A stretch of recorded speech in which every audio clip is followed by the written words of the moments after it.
Fulani boys. All the 8 are Fulani. They are Fulani boys, and that if any day they see the president, they will chew him. He's their brother. They have disappointed them and disappointed Nigerians. They will chew him raw. Or any of his representatives, they will chew him raw. But I said, well, even though I'm part of government, but I'm a church man. I'm a man, Christian. I'm not a government official. I said, okay. That is what has saved you. We would have killed you outrightly without asking for any ransom. But now that you're a church man, let's go. Let's go inside the bush. So we moved and trekked up to 15 kilometers. But I knew that it was from my area. I knew that we were rigmaroling and winding, going up, going down, going up. And eventually at 11 p.m., they said, okay, now we negotiate. Each of us will pay 50 million, and we're going to pay 150 million. I thought it was a joke. I said, we are going to pay 10 million. They said, what? Don't say that. They lifted up their knife to cut me. I said, please hold on. They said, we are not going to change though. They're going to pay us 150 million. Eventually, they said, okay, because you are a father. And these boys are between 18, their leader is about 35 years.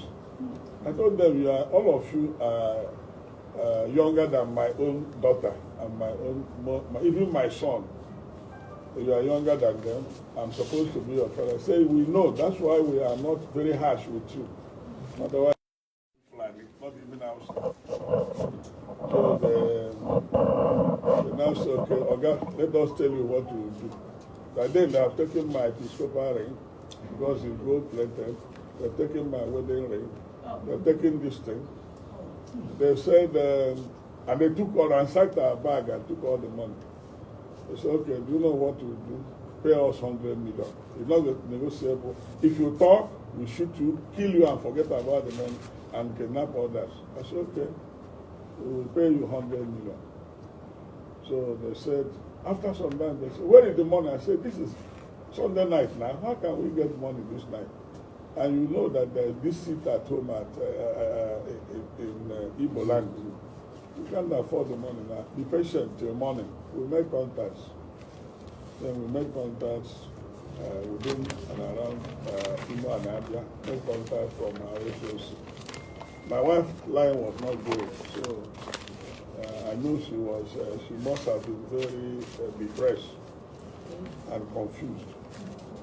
So eventually I was able to get her. I told her my life, nothing had happened. I told my wife I'll be released, but it's a matter of time. And she told me she had already gathered people to pray. So they were praying. Now, at the time they said, you are delaying them. My bishop of Owerri, they laid him on something, and somebody raised knife, and they are going to cut off the head. Now the blood will spill on me, and then I'll know they are serious. The other one pointed to, I said, don't, is it money? We will raise the money for you.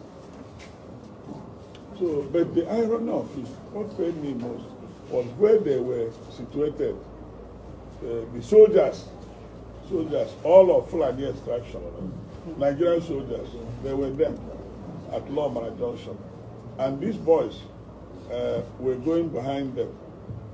Meanwhile, they kept their cows somewhere, numbering about 200, somewhere, down, with some people, and they're all together.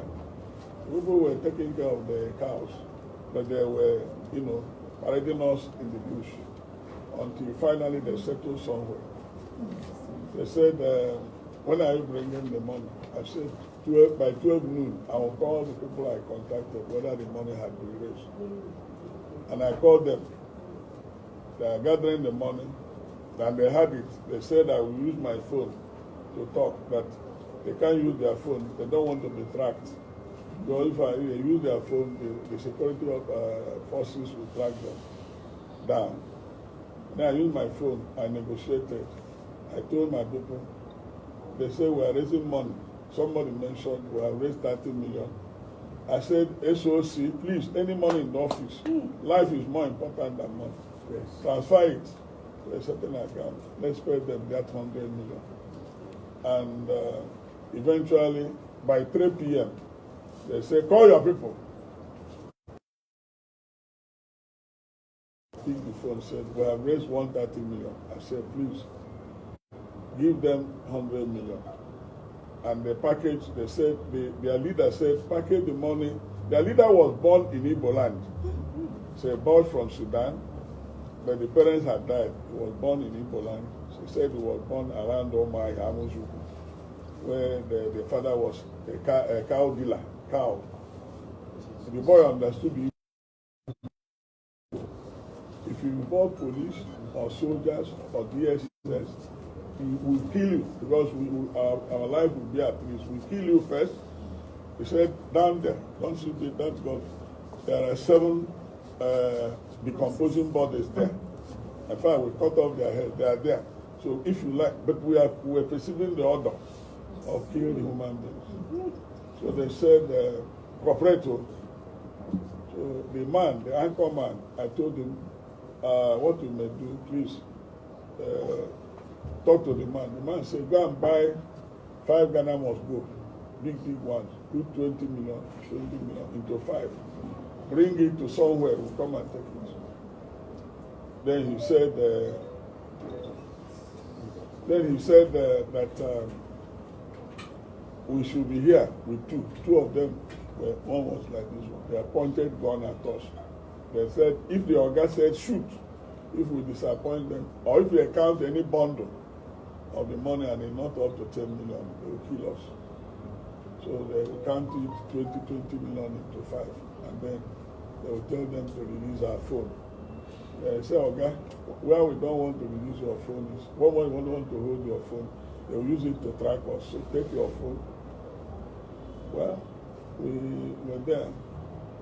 At the time, they said, around 5:30, the youngest boy, who I think is younger brother to their commander, said, Oga, congratulations, you are free. You can go now. We have got our money, you can go. Let me show you the road. They took us to old road where they wrote, welcome to Imo, and the goodbye from Abia. You know, we share boundary, old road to Isochi. Then they say, you know this road? I said, I don't know. I pretended because it's my village. Yube is my village. I said, I don't know the place.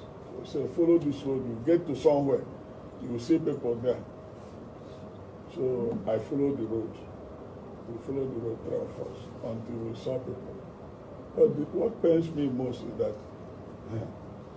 these people told us that they are going to bring, after buying enough weapons, they bring all those that have been put in disarray, driven away from Zamfara, Katsina, Zambisa Forest, that they are all coming to locate themselves in Igbo land, that there's no security in Igbo land, that they will come there and then they will deal with us.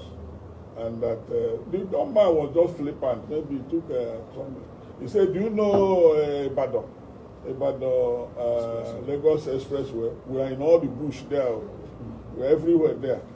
We're also in the south. So we are waiting for the slightest signal. We will finish you people and take over this land. They claim that Nigeria belongs to Fulani. They said that is why we are afraid of. You know, I've been talking about this open grazing and this road. They have a plan. They have a plan. And I accuse the soldiers who are not non-Christians. Some of them are Fulani. They are part of it. Because they are shooting this man. You know, when our people wanted to comb the bush, the soldiers said, if you move a step, we'll finish you. Don't go there. So they know where the boys are. They know the location. And what they do is in the daytime, they use their cow to confuse people.